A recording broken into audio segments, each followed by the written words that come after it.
April was a month. I made a drink to match the flower in my hair. Let's talk about what I watched this month.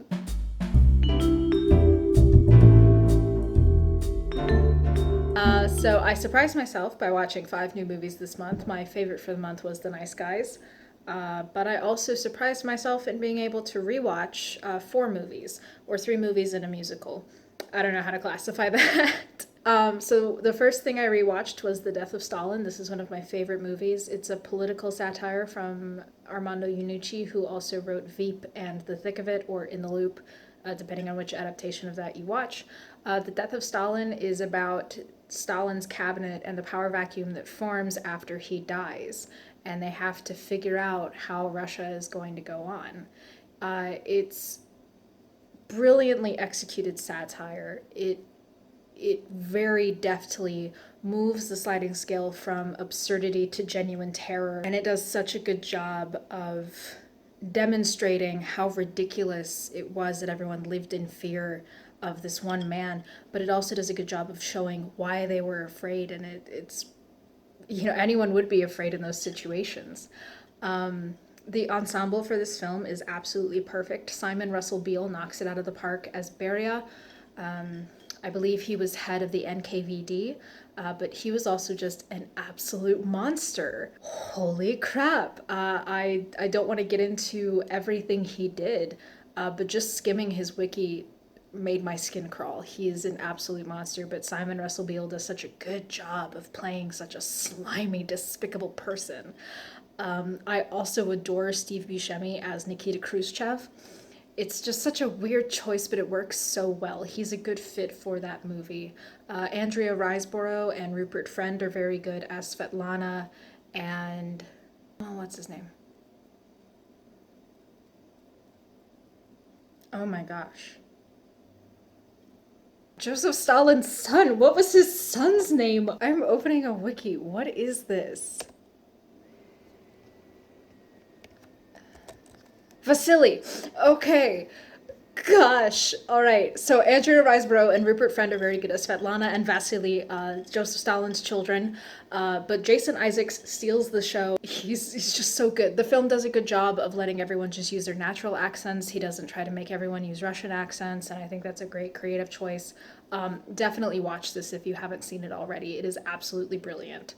I also rewatched Now You See It, which is a Disney Channel original movie. A friend of mine and I, we got over Skype and we watched it that way. It's a much more mature Disney Channel original movie than I remembered. But it's not like content-wise, it's just in the way that it treats its viewers and the way it's written. But Frank Langella is effortlessly menacing. I was curious if that was where the majority of their budget went, because he was a much higher caliber villain for a DCOM than we're used to. The dynamic between Alison Mashaka's character and Johnny Picar's character was written with a very sophisticated dynamic, way better than a lot of teen relationships are written. They're allowed to geek out about things like puzzles, but then they also have their own ambitions that they're pursuing. Like she's a producer and she doesn't sacrifice it. She wants to be a producer for his magic, and he doesn't sacrifice his magic for her producing. And it's a really neat relationship, and I really liked it. The ending is kind of abrupt, but I guess despite the stakes they've added to the film, they couldn't necessarily write an ending to complement everything that had happened thus far. They couldn't write an ending to match it. So it's kind of cheesy, it's kind of lame. But it's still really well done. For a TVY7 movie, it's all right. There are some moments where I was genuinely freaking out. It was a really fun movie to revisit after so long. I also got to rewatch the Phantom of the Opera. My boyfriend and I watched the 25th anniversary production that was recorded at the Royal Albert Hall. I got to be reminded in glorious detail why this is my favorite show and why this is probably my favorite production. Holy smokes, do I love this show. It never fails to make me cry, and it never fails to make me feel better, because when my boyfriend and I sat down to stream it, I felt like garbage. But this has to be the best overture in the history of musicals. No other musical has this good of an overture. Phantom of the Opera has the best overture.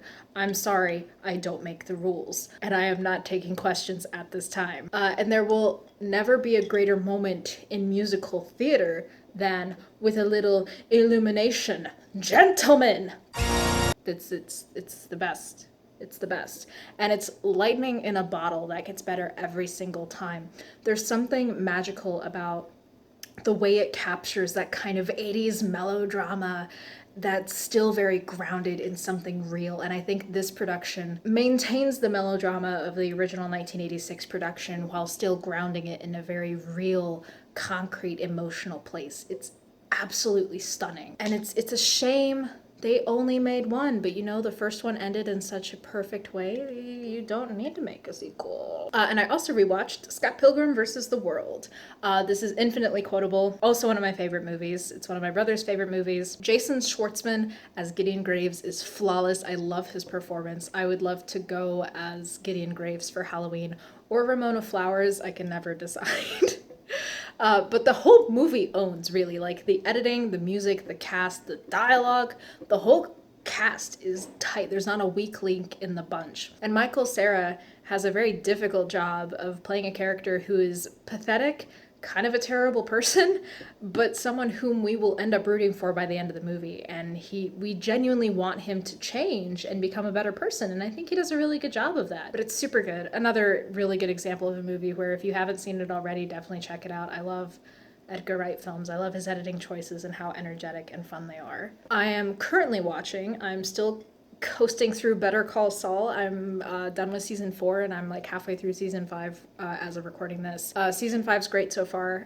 Definitely feels like the Saul we know from the original series. Season 4 really picks up the pace. They elevate the stakes. I like the way they're setting up some of these situations, and the ending of season 4 is just great. Kim is a boss. They throw in so many great moments for her.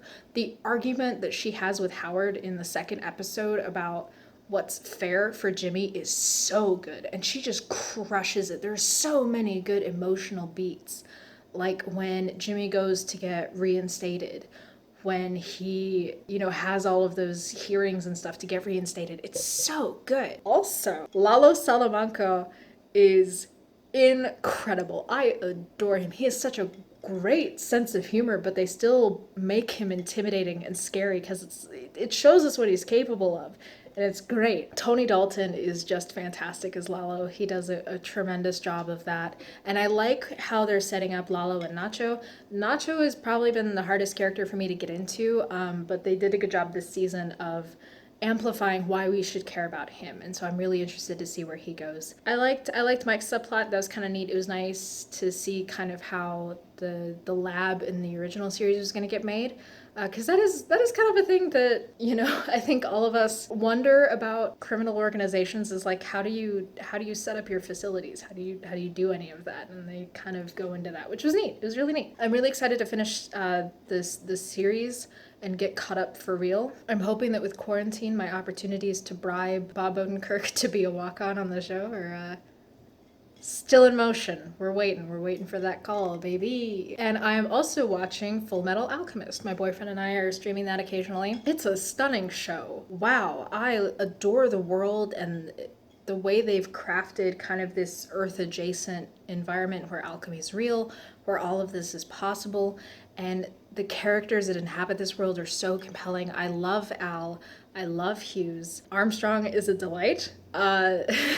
So, fun fact. Despite the fact that I have seen this shirt and I referenced this shirt during the episode, like 5 minutes before a pretty important reveal, I didn't know how that episode was going to end. So when Night of the Chimera's Cry came to an end, and that reveal just started sinking deeper into my bones, I was not okay. I was not okay at all. And the fact that I was able to watch that show, and watch that episode in particular, and not have any idea of where that was going, is a miracle. I totally missed it, or I'm just dumb and I didn't get it. What can I say? But no, it's so good. I'm so excited to keep watching it. I love learning more about this show. It's really well done. We're watching it dubbed, but we also have subtitles on, so it's really neat to see what changes get made across translating it or just adapting it for an English audience. So that's really neat. Also read some books this month. I read The Martian Chronicles by Ray Bradbury. This was a gift from a friend, and I finally had time to sit down and read it. Ray Bradbury is probably my favorite author of all time. And this was such a neat take on the idea of like colonizing a planet or exploring a planet in general. The prose is gorgeous, as it always is. It's so transportive and it's so steeped in the imagination that's been captured by these new possibilities. Yeah, so this originally came out in 1945. So this would have been like on the cusp of space exploration.